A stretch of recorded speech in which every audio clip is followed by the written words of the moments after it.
ललित नगर नामक गांव में एक मायावी राक्षस रहता था। यह राक्षस अपना रूप बदलकर लोगों को लालच देकर रात में अकेले में बुला लेता और फिर उन्हें मार देता। इसी गांव में मोटू नाम का एक आदमी रहता था। मोटू को समोसे खाने का बहुत शौक था।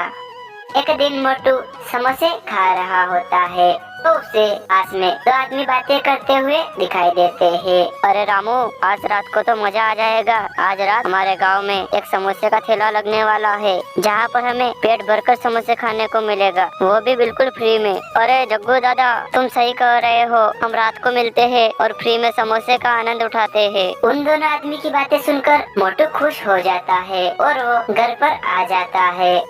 मोटू के साथ उसके घर पर उसका दोस्त पतलू भी रहता था। पतलू मोटू को इतना जल्दी घर पर देखकर कहता है, अरे मोटू, आज तुम बहुत जल्दी समोसे खाकर आ गए हो, क्या बात है? अरे पतलू, रात को मुझे बाहर जाना है जरूरी काम से, तो मैं जल्दी घर आ गया हूँ, अभी मैं सो जाता हूँ। उसके बाद मोटू अपने कमरे में चला जाता है। धीरे धीरे कर कर पूरा दिन बीत जाता है और रात हो जाती है। रात को मोटू की नींद खुल जाती है। फिर वो कहता है, अरे रात हो गई है, अब तो समोसे खाने को मिलेंगे, मैं जल्दी चला जाता हूँ। उसके बाद मोटू समोसे खाने के लिए बाहर चला जाता है। मोटू उस समोसे वाले को ढूंढने लगता है। रास्ते में उसे एक आदमी दिखाई देता है तो मोटू उस आदमी के पास जाकर उससे कहता है, अरे भैया, क्या तुम भी समोसे खाने के लिए जा रहे हो? फिर वो आदमी मोटू से कहता है, हाँ भाई साहब, मैं समोसे खाने के लिए ही जा रहा हूँ, मैं लेट हो गया हूँ, चलो मेरे साथ, मैं तुम्हें वहाँ पर ले चलूँगा। फिर मोटू उस आदमी के साथ समोसे खाने के लिए चला जाता है। वो आदमी मोटू को अपने साथ एक जंगल में लेकर चला जाता है तो वहाँ पर उसे समोसे वाला आदमी दिखाई देता है।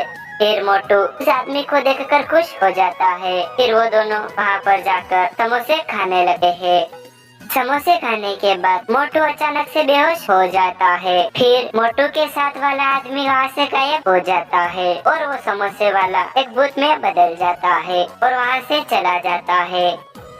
अगले दिन पतलू की नींद खुलती है तो वो मोटू के कमरे में जाता है तो वो देखता है कि मोटू अपने कमरे में नहीं होता है। फिर पतलू कहता है, अरे मोटू अभी तक घर नहीं आया, मुझे उसे फोन लगाना होगा। उसके बाद पतलू मोटू को फोन लगाता है, लेकिन मोटू बेहोश होने के कारण पतलू का फोन नहीं उठा पाता। तो पतलू कहता है, ये मोटू मेरा फोन क्यों नहीं उठा रहा है, मुझे उसे ढूंढने के लिए बाहर जाना होगा।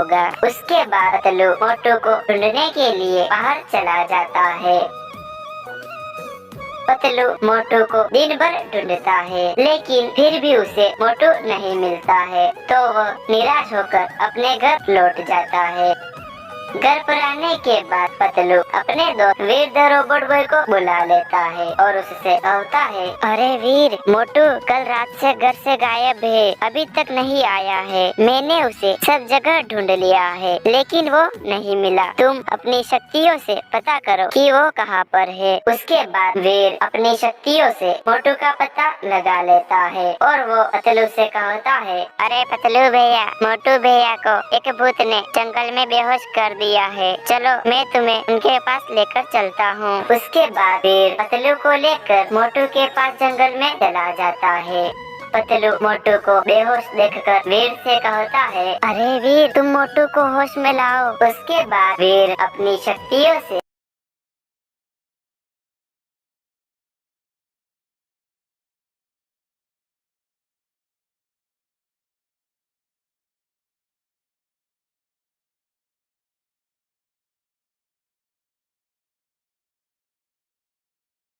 बलराम और गोपाल दोनों भाई थे।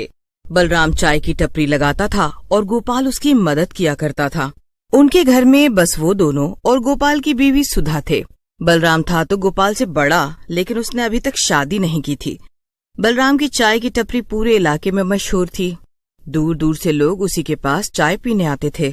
अरे बलराम भैया, हम 5 किलोमीटर दूर से बस आपकी चाय पीने आते हैं। सच बता रहे हैं, अगर सुबह सुबह आपके हाथ की कड़क चाय न मिले तो दिन ही शुरू नहीं होता है। अरे ये तो आप लोगों का प्यार है भैया, वरना मैं तो बस मामूली चाय ही बनाता हूँ। क्या मामूली? अरे बिल्कुल नहीं बलराम भैया, आपके जैसी चाय तो ना आज तक कोई बना पाया है और ना ही बना पाएगा। ये टपरी तो बस आपके नाम से चलती है। बलराम अपनी तारीफ सुन के खुश होता है और फिर लोगों को चाय बना बना कर देने लगता है। लेकिन ये सब सुनकर गोपाल को बिल्कुल भी अच्छा नहीं लगता है। वो बचपन से ही बलराम से जलता था। दोनों भाइयों ने मिलकर चाय की टपरी की शुरुआत की थी, लेकिन लोग सिर्फ बलराम के नाम से ही उनकी टपरी को जानते थे। दिन खत्म हो जाता है और दोनों भाई वापस घर चले जाते हैं। दोनों खाना खाकर सोने चले जाते हैं। क्या हुआ जी, आप कुछ परेशान से नजर आ रहे हैं। आज फिर टपरी पे कुछ हुआ है क्या? हाँ हुआ तो सही, लेकिन कुछ नया नहीं, वही रोज रोज की तरह। बलराम जी, आपकी चाय के बिना तो दिल ही नहीं लगता है वाली बकवास सुनी और घर आ गया। अगर आपको वहाँ पर अच्छा नहीं लगता तो आप कोई दूसरा काम क्यों नहीं शुरू कर देते हैं? इस काम में तो आपको बिल्कुल भी सम्मान नहीं मिल रहा है। ऐसे मुझे बिल्कुल भी अच्छा नहीं लगता है। अच्छा, ये टपरी मैंने और भैया ने मिलकर खोली थी, तो फिर मैं इसे सिर्फ उन्हें क्यों सौंप दूं? अरे मेरी भी बराबर मेहनत थी और मैंने भी तो कितने सपने देखे हैं, लेकिन उन्होंने सब हड़प लिया। अब लोगों को अगर उनके हाथ की ही चाय पसंद आती है तो इसमें हम कर भी क्या सकते हैं जी। आप अब ज्यादा मत सोचिए और सो जाइए। इतना कहकर सुधा तो सो जाती है, लेकिन गोपाल रात भर जागता रहता है। उसे समझ नहीं आ रहा था कि वो अपनी पहचान कैसे बनाए। अगले दिन सुबह सुबह जब बलराम गोपाल को उठाने आता है तो वो देखता है कि गोपाल पहले से ही तैयार था। अरे वाह, आज तो तुम समय से पहले तैयार हो गए गोपाल। क्या बात है, आज कुछ खास है क्या? हाँ भैया, आज मैं चाय बनाना चाहता हूँ। अरे वाह, देख रही हो सुधा, आज गोपाल हम दोनों को चाय बनाकर पिलाएगा। नहीं नहीं भैया, यहाँ घर पे नहीं, मैं आज टपरी पे चाय बनाना चाहता हूँ। अरे मगर ऐसा अचानक से क्यों? गोपाल देखो, लोगों को मेरे हाथ की चाय पीने की आदत है, पता नहीं उन्हें तुम्हारी चाय पसंद आएगी भी या नहीं। भैया, हम दोनों ने मिलकर ये काम शुरू किया था और मुझे कभी मौका ही नहीं मिलता है अपना हुनर दिखाने का। हम एक बार कोशिश करके देखते हैं। जब तक लोग मेरे हाथ की चाय पियेंगे नहीं, तब तक हमें पता कैसे चलेगा कि उन्हें चाय पसंद आई या नहीं। ठीक है, मैं तुम्हें एक मौका देता हूँ गोपाल। अगर तुम्हें लगता है कि तुम ऐसी चाय बना सकते हो जो लोगों को मेरी चाय से भी ज्यादा पसंद आएगी तो ठीक है, लेकिन ध्यान रहे तुम्हारे पास बस यही एक मौका है, इसे जरा अच्छे से इस्तेमाल करना। बलराम की बात सुनकर गोपाल और सुधा दोनों बहुत खुश हो जाते हैं। गोपाल खुशी खुशी बलराम के साथ जाता है और चाय बनाना शुरू कर देता है। रोज की ही तरह थोड़ी ही देर में दुकान पे कई लोग आने लगते हैं। गोपाल जल्दी से सबके लिए चाय बना देता है और बलराम उन्हें चाय दे देता है, लेकिन चाय पीते ही सबके मुंह बिगड़ जाते हैं। फिर बलराम गोपाल को लगभग धक्का देते हुए हटा देता है और दूसरी चाय बनाने लगता है और साथ ही साथ गुस्से में बड़बड़ाने भी लगता है। पता नहीं किसने तुझे ये सब करने के लिए कहा था, बने बनाए ग्राहक भगाने पर तुला हुआ है तू तो। गोपाल को बलराम की ये बातें बहुत बुरी लग जाती हैं और वो वहाँ से बिना कुछ बोले चला जाता है। वो गुस्से में घर पहुँच जाता है और सुधा उसे ऐसे देखकर परेशान हो जाती है। क्या हुआ जी, आप बहुत परेशान से नजर आ रहे हैं, कोई बात हो गई है क्या? बात? अरे ये कोई जिंदगी है इतनी घटिया? घटिया? मगर क्यों? आज तो आप चाय बनाने वाले थे ना, तो फिर क्या हो गया? सुधा ने गोपाल की दुखती रग पे हाथ रख दिया। इससे गोपाल और तिलमिला गया। नहीं, मैं कभी चाय नहीं बना पाऊंगा और ना ही मुझे अपनी पहचान मिल पाएगी, क्योंकि वो सब तो मुझसे पहले छीन लिया गया है ना। मैं बस बलराम भैया के साथ रोज रोज काम पर जाऊंगा और उनके पीछे खड़ा रहूंगा। हर इंसान बस बलराम भैया की तारीफ करके निकल जाएगा। नहीं नहीं, आप ऐसे परेशान मत होइए, हम जरूर कुछ न कुछ। गोपाल गुस्से में कमरे के अंदर चला गया और उसने दरवाजा अंदर से बंद कर लिया। सुधा के कई बार कहने पर भी उसने दरवाजा नहीं खोला। शाम हो गई और बलराम भी वापस घर आ गया। भैया देखिए ना, गोपाल सुबह से कमरे के अंदर है और दरवाजा भी नहीं खोल रहे हैं। मुझे उनकी बहुत फिक्र हो रही है। आज मैंने भी उसे काफी कुछ सुना दिया, इसलिए उसका मन खराब हो गया होगा। तुम उसे कुछ देर के लिए अकेला ही रहने दो सुधा, जब उसका मन सही हो जाएगा तो वो अपने आप बाहर आ जाएगा। इतना कहकर बलराम भी अपने कमरे में चला जाता है। सुधा फिर से गोपाल के कमरे का दरवाजा खटखटाने लगती है और गोपाल दरवाजा खोल देता है। उसकी आंखें गुस्से से एकदम लाल थी और उसकी हालत बहुत खराब नजर आ रही थी। ये सब क्या है? आपने अपना ये क्या हाल बना रखा है? बस बहुत हुआ सुधा, अब मैं अपना और अपमान नहीं सह सकता। मैंने सालों से अपनी इतनी बेइज्जती करवाई है, आज तो सारी हदें पार हो गई। अब मैं इस बलराम से बदला लेकर ही रहूंगा। उसी बड़े भाई ने मेरी जिंदगी को नर्क बना रखा है। आज मैं उसे रास्ते से हटा दूंगा और अपनी जगह उससे वापस छीन कर ही रहूंगा। फिर गोपाल गुस्से में रसोई से चाकू उठा के बलराम के कमरे की तरफ जाने लगता है, लेकिन सुधा उसे रोकने लगती है। नहीं नहीं, रुक जाइए, मैं आपको ऐसा अनर्थ नहीं करने दूंगी। सुधा और गोपाल के बीच हो रही हाथापाई में गलती से गोपाल के हाथ से सुधा को चाकू लग जाता है और सुधा वहीं पर गिर जाती है। शोर सुन के बलराम भी अपने कमरे से बाहर आ जाता है। बलराम को देखकर गोपाल गुस्से से आग बबूला हो जाता है। ये सब तुम्हारी वजह से हो रहा है, मैं तुम्हें नहीं छोड़ूंगा। इतना कहकर गोपाल बलराम को भी मार देता है। वो गुस्से की आग में इतना पागल हो गया था कि उसे अब कुछ भी समझ नहीं आ रहा था। उसके सर पर केवल चाय की टपरी को हथियाने का भूत सवार था और उसके चलते उसने अपने सगे भाई और बीवी को भी मार डाला था। अब जो होना था वो हो गया, इसमें मेरी कोई गलती नहीं थी। ये तो नियति ने पहले से ही सोच रखा था। लेकिन अब चाय की टपरी सिर्फ और सिर्फ मेरी होगी। अब मैं अपनी नई जिंदगी शुरू करूंगा और बीवी का क्या है, मैं दूसरी शादी कर लूंगा। जब अब जिंदगी ही नए मोड़ पर शुरू हो रही है तो उसमें लोग भी तो नए ही होने चाहिए ना। अगले दिन से गोपाल बलराम की जगह चाय बनाने चल दिया, लेकिन जैसे ही गोपाल ने चाय बनाने के लिए बर्तन उठाया, उसे ऐसा लगा कि किसी ने उसका हाथ पकड़ रखा था।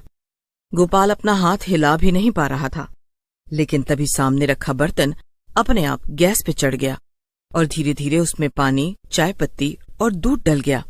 गोपाल कुछ समझ पाता उससे पहले ही वहां पर कई सारे लोग आ गए और गोपाल से सवाल करने लगे। अरे नहीं नहीं भैया, यह चाय पिछली बार जैसी नहीं है। इस बार तो मैंने बहुत अच्छी बनाई है, आप एक बार पीकर तो देखिए ना। अरे अगर अब की बार आपको चाय पसंद नहीं आए ना तो आप पैसे ही मत देना। अच्छा, अगर ऐसी बात है तो लाओ, फिर पिलाओ एक कप चाय हम सबको। गोपाल देखता है कि बर्तन में चाय बनकर तैयार हो गई थी और अब उसका हाथ भी अपने आप हिल पा रहा था, जैसे मानो जिसने भी हाथ पकड़ा था उसने छोड़ दिया हो। तो गोपाल ने झटपट चाय छान के सभी लोगों को पिला दी। फिर गोपाल ने डरते डरते उनसे पूछा, क्या हुआ भैया, चाय कैसी लगी? अरे वाह, ये चाय तो एकदम बलराम भैया जैसी बनी है। लगता है कि इस बार तुम उन्हीं से चाय बनाना सीख कर आए हो। हाँ भाई, पिछली बार तो तुम्हारी चाय पीकर हमारी हालत ही खराब हो गई थी, लेकिन इस बार तो तुमने कमाल ही कर दिया भाई। वाकई में ये चाय तो एकदम बलराम भैया जैसी है। हाँ, अच्छी क्यों नहीं होगी, ये चाय मैंने ही जो बनाई है। सभी लोग बलराम के भूत को देखकर हैरान हो जाते हैं। अपना काला चिट्ठा सबके सामने आते देखकर गोपाल घबरा गया और वहां से भागने की कोशिश करने लगा, लेकिन तभी किसी ने उसका हाथ पकड़ लिया। गोपाल ने पीछे मुड़कर देखा तो वो हैरान रह गया। पीछे सुधा खड़ी थी और वो भी एक चुड़ैल में बदल गई थी। कहाँ भाग रहे हो? मैंने तुम्हारे जैसा लालची इंसान नहीं देखा। तुमने अपने लालच के चलते अपने सगे भाई और फिर अपनी बीवी को भी मार दिया और अब तुम यहाँ से भाग रहे हो। तुमने क्या सोचा था कि तुम हमें मार के खुशी खुशी अपनी नई जिंदगी जियोगे? नहीं, तुम्हें अब तुम्हारे कर्मों की सजा मिलेगी। ये सब देखकर आसपास खड़े लोग पुलिस को बुला लेते हैं और गोपाल गिरफ्तार हो जाता है, लेकिन बलराम का भूत गायब नहीं होता है। उसकी चाय की टपरी अभी भी वहीं लगी हुई थी और लोगों का मानना था कि अक्सर वहां आधी रातों में आकर वो चाय बनाया करता था।